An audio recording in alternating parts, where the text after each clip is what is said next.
अस्सलाम वालेकुम जी। हमने इंटरव्यू की प्रिपरेशन स्टार्ट कर रखी थी और हम बिल्डिंग मटेरियल रिलेटेड क्वेश्चंस कर रहे थे।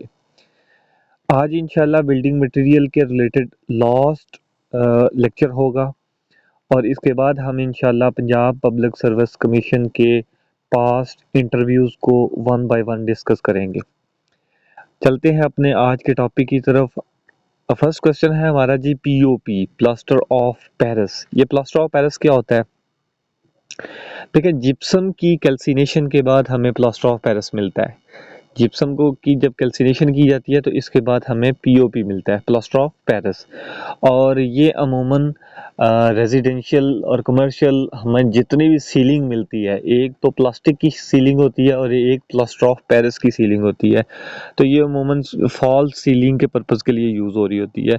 नेक्स्ट क्वेश्चन है जी, वो पूछता है कि फ्लाई ऐश में टॉक्सिक मटेरियल कौन से हैं। देखिए, फ्लाई ऐश जो है इसमें टॉक्सिक मटेरियल बहुत सारे हो सकते हैं, जिनमें जो है वो 10 to 30% यूरेनियम भी हो सकता है। ठीक है, ये इंटरव्यू के लिए इतना इम्पोर्टेंट नहीं है। नेक्स्ट क्वेश्चन है, पोजोलानिक मटेरियल या पोजोलानिक रिएक्शन क्या होता है। देखिए, सबसे पहले हमें पता होना चाहिए कि पोजोलानिक या पोजोलाना मटेरियल कौन कौन से हैं। ठीक है, पोजोलानिक मटेरियल में फ्लाई ऐश है, सिलिका फ्लूम है, इसके अलावा सुर्खी है और आपकी ये राइस हैश ऐश है। मतलब इस तरह के जितने भी, या स्लैग है, ब्लास्ट फर्नेस स्लैग है, ये सारे कौन से हमारे पोजोलाना मटेरियल। ठीक है, अब पोजोलाना में हमारी टू टाइप्स होती हैं। एक तो होता है जी आर्टिफिशियल पोजोलाना और एक होता है नेचुरल पोजोलाना। नेचुरल पोजोलाना तो होगा क्ले, ठीक है, मतलब जो फाइन पार्टिकल्स होंगे। आर्टिफिशियल पोजोलाना में मैंने जितने आपको बताए वो आर्टिफिशियल पोजोलाना में। ठीक है, आगे फर्दर जो है ना, इनकी टाइप्स होती हैं। मतलब एक में सिमिटेनियस प्रॉपर्टी होती है और दूसरे में सिमिटेनियस प्रॉपर्टी नहीं होती, जस्ट वो पोज़ोलाना के तौर पे यूज़ हो रहे होते हैं, फ्लाई ऐश। ठीक है, तो ऐसे फ्लाई ऐश जो जिसमें सिमिटेनियस प्रॉपर्टी होती है वो फिर रिएक्शन करते हैं, तो उस रिएक्शन को पोज़ोलाना या पोज़ोलानिक रिएक्शन बोलते हैं। ठीक है, अच्छा जी, नेक्स्ट क्वेश्चन है कि प्रेशर ग्राउटिंग क्या होता है। प्रेशर ग्राउटिंग मतलब हम अगर कोई किसी टनल्स में कंक्रीटिंग कर रहे हैं या हमें कोई किसी चीज़ की रिपेयर चाहिए होती है, तो हम जो है वो प्रेशर ग्राउटिंग करते हैं। ठीक है, किसी भी पॉइंट पे प्रेशर के साथ कंक्रीटिंग की जाती है तो इसको प्रेशर ग्राउटिंग कहा जाता है। नेक्स्ट क्वेश्चन है जी, ये एक्सपेंडिंग कंक्रीट क्या है। एक्सपेंडिंग कंक्रीट हो या एक्सपेंसिव कंक्रीट हो, ये एक ही चीज़ है। यानी कि एक्सपेंडिंग कंक्रीट का दूसरा नाम है एक्सपेंसिव कंक्रीट। ठीक है, ये ऐसी कंक्रीट होती है जो अपने वॉल्यूम को इंक्रीज कर देती है। ठीक है, तो ऐसी कंक्रीट को हम एक्सपेंसिव कंक्रीट या एक्सपेंडिंग कंक्रीट बोलते हैं। ये बाज़ दफ़ा जो छोटे छोटे क्रैक्स होते हैं, ठीक है, बिल्डिंग में अगर कोई क्रैक्स आ गए हैं तो क्रैक्स को फिल करने के लिए ये हम कंक्रीटिंग कर देते हैं, जो बाद में एक्सपेंड हो जाती है। एक्सपेंड होने से वो क्रैक्स रीफिल हो जाते हैं। ठीक है, नेक्स्ट क्वेश्चन है हमारा जी, सेटिंग टाइम ऑफ सीमेंट। ठीक है, जी, setting time of cement, initial setting time आपको पता है जी 30 मिनट्स होता है और फाइनल सेटिंग टाइम जो है वो 10 आवर्स होता है। ठीक है, यानी कि 600 मिनट्स। और नेक्स्ट क्वेश्चन है, विकेट अपरेटस क्या है। देखें, ये कैसा अपरेटस है जिससे हम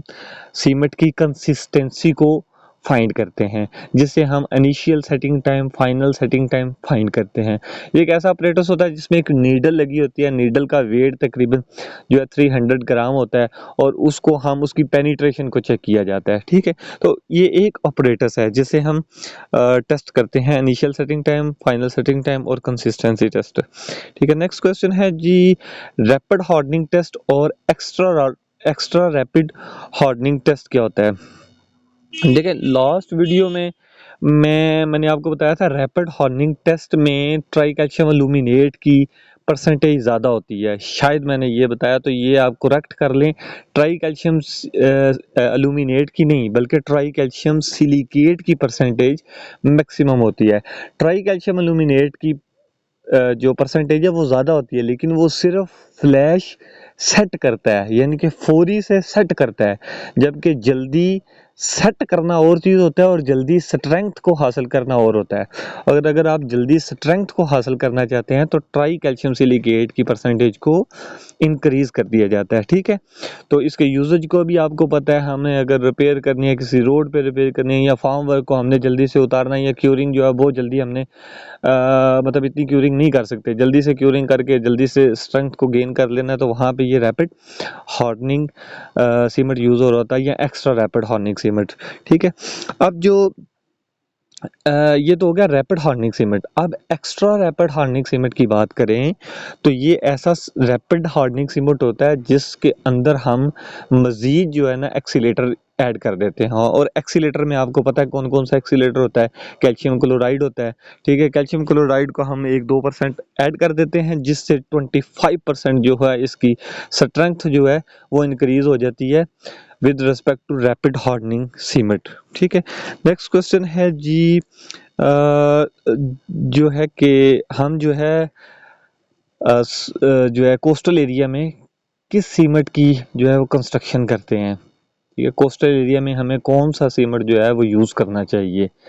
तो देखें, ऐसा अगर हम अंडर वाटर है या कोस्टल एरिया है तो वहाँ पे हम सल्फेट रेजिस्टेंस सीमेंट को इस्तेमाल करेंगे। क्यों? क्योंकि ये सल्फेट इसकी रेजिस्टेंस ज़्यादा होती है, केमिकल के खिलाफ रेजिस्टेंस ज़्यादा होती है। और पानी में नमकियात होते हैं, अंडर वाटर जितनी भी कंस्ट्रक्शन होती है वो सल्फेट रेजिस्टेंट सीमेंट यूज़ करते हैं।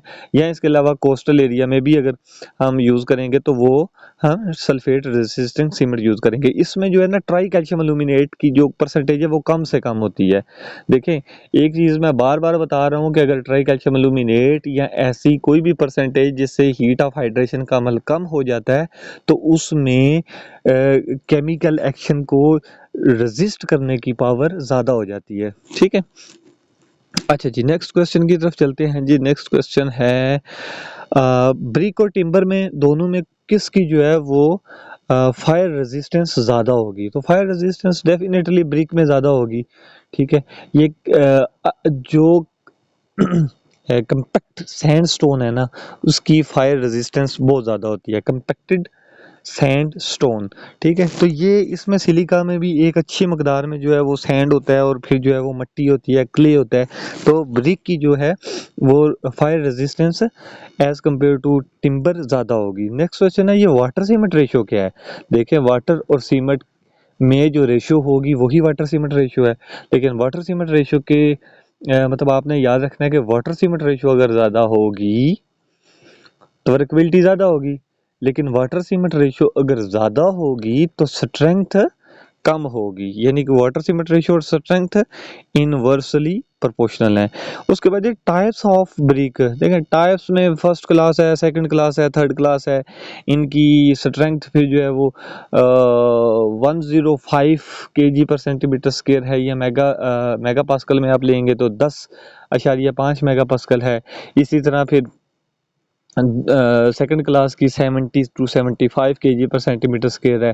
थर्ड की भी 35 kg पर सेंटीमीटर स्क्वायर है, ठीक है। अच्छा जी, नेक्स्ट क्वेश्चन है जी एडवांटेजेस के क्या होंगे ब्रिक के as compare to stone masonry. मतलब स्टोन मैसनरी और ब्रिक मैसनरी दोनों में कौन सी बेहतर है और किसके एडवांटेजेस ज़्यादा हैं। तो डेफिनेटली ब्रिक मैसनरी जो है वो उसके एडवांटेजेस ज़्यादा हैं। उनमें से एक तो हमें स्किल्ड लेबर की ज़रूरत नहीं होती और हमें जो है वो ब्रिक जो है वो शेप्ड फॉर्म में मिल जाती है, ठीक है। मतलब उसके लिए जो हमने मोटर यूज़ करना है उसकी भी एक पतली सी लेयर हम यूज़ करेंगे। अगर अनइवन होगा, स्टोन होगा, तो वो हमारी मोटर की खपत भी उधर ज़्यादा होगी, ठीक है। तो इसलिए जो ब्रिक मैसनरी है इसको बेटर कंसिडर किया जाता है, ठीक है। और ये लाइट वेट भी होती है और इसको हैंडल करना इजी होता है ब्रिक मैसनरी को। आगे नेक्स्ट क्वेश्चन है जी, difference between the admixtures and additives. देखें, एडमिक्सचर्स तो एक तो केमिकली एडमिक्सचर्स है ना। एडमिक्सचर्स ऐसे होते हैं जो हम कंक्रीट में कंक्रीट की परफॉर्मेंस को इंक्रीज करने के लिए यूज़ करते हैं, ठीक है। जिसमें हमारा एक्सीलेटर है, रिटार्डर है, फिर आपका जो है पोजोलाना सॉरी प्लास्टिसाइज़र है, सुपर प्लास्टिसाइज़र है, ठीक है। ये सारे हमारे आ जाते हैं एडमिक्सचर्स, ठीक है।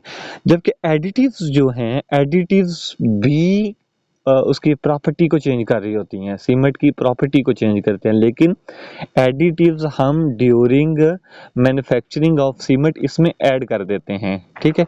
फॉर एग्जांपल हमने सीमेंट बनाया, सीमेंट में हम एडिटिव्स ऐड कर देते हैं स्लैग को, या एडिटिव्स ऐड कर देते हैं पोजोलाना को, तो हमने उसकी प्रॉपर्टी को चेंज कर दिया, ठीक है। वो पोर्टलैंड पोजोलाना सीमेंट बन गया, ठीक, मतलब हमने प्रॉपर्टी को चेंज कर दिया। तो जो हमने एक्स्ट्रा मटेरियल या एक्स्ट्रा इंग्रेडिएंट सीमेंट में यूज किया लेकिन ड्यूरिंग मैन्युफैक्चरिंग, ठीक है, तो वो एडिटिव्स होगा, ठीक है।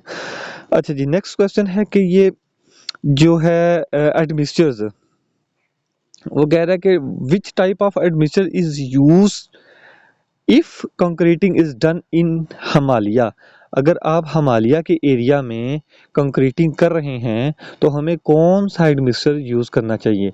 देखें, सबसे पहले हमें पता होना चाहिए हिमालय रेंज या हिमालय किसको कह रहा है। देखिए, हिमालय माउंट एवरेस्ट ये हिमालय रेंज में आ रहा है, ठीक है। तो मतलब ये हुआ कि हिमालय रेंज जितनी भी है इसमें जो है वो ठंडा एरिया है, ठीक है, बर्फबारी ज़्यादा है। तो ठंडे एरिया में हमने कौन सा एडमिक्सचर यूज़ करना है, हमने ऐसा एडमिक्सचर यूज़ करना है जो जल्दी से सेट करे।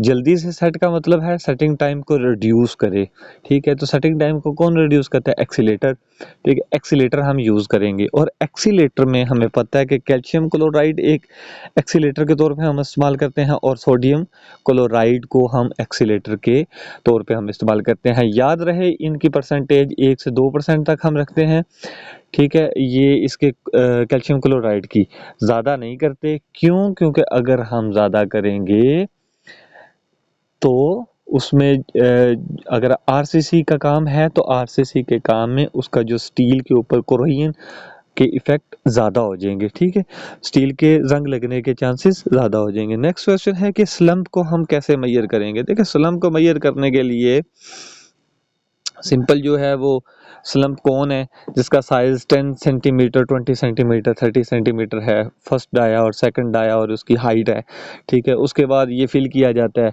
रॉडिंग की जाती है, फिल करने के बाद एक जगह पर प्लेस किया जाता है, उसको उठाया जाता है और उसके बाद उसको दूसरी साइड पे रखा जाता है, कोन को साइड पे रख के उसको मेजर कर लिया जाता है ये कितना डाउन हुआ है, ठीक है। तो इस तरह तो हम उसको मेजर करते हैं। नेक्स्ट क्वेश्चन है लाइम वाटर क्या होता है।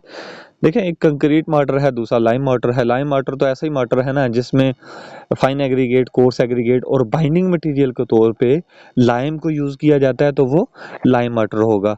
नेक्स्ट क्वेश्चन है कि एक यानी कि 1 मीटर क्यूब में कितना सीमेंट यूज होगा, ठीक है। तो वैसे तो इसकी आप जाए ना, अगर एसओपी में जाएं या इसकी स्टैंडर्ड में जाएं तो स्टैंडर्ड में इसकी आगे कैटेगरीज हैं, ठीक है। इसने रेशियो नहीं बताई, इसने सिर्फ ये बताया कि 1 क्यूबिक मीटर में कितना सीमेंट यूज होगा, ठीक है। तो वो फिर इनकी एसओपीज हैं कि अगर आप ऑर्डिनरी काम कर रहे हैं तो 320 आप जो है ना केजी यूज़ करेंगे। फिर इसी तरह वो कह रहा है मॉडरेट है आपका, यानी कि फॉर एग्जांपल आप मॉडरेट एरिया में है, कहीं ठंडा एरिया, या फिर आप जो है अंडर वाटर हैं, ठीक है। तो इसकी कैटेगरीज हैं, ठीक है। इससे लाके मॉडरेट है, सीवियर है, वेरी सीवियर है, तो कैटेगरी के हिसाब से इसकी जो है ना परसेंटेज या इसकी क्वांटिटी बताई गई होती है, ठीक है।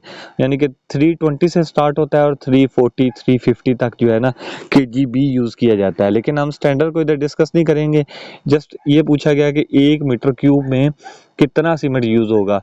तो सिंपल आप कंसिडर कर सकते हैं कि लेट्स सी 1:4 की हमारी जो है वो रेशियो है, तो 1:4 के हिसाब से आप इसको एनालाइज कर सकते हैं।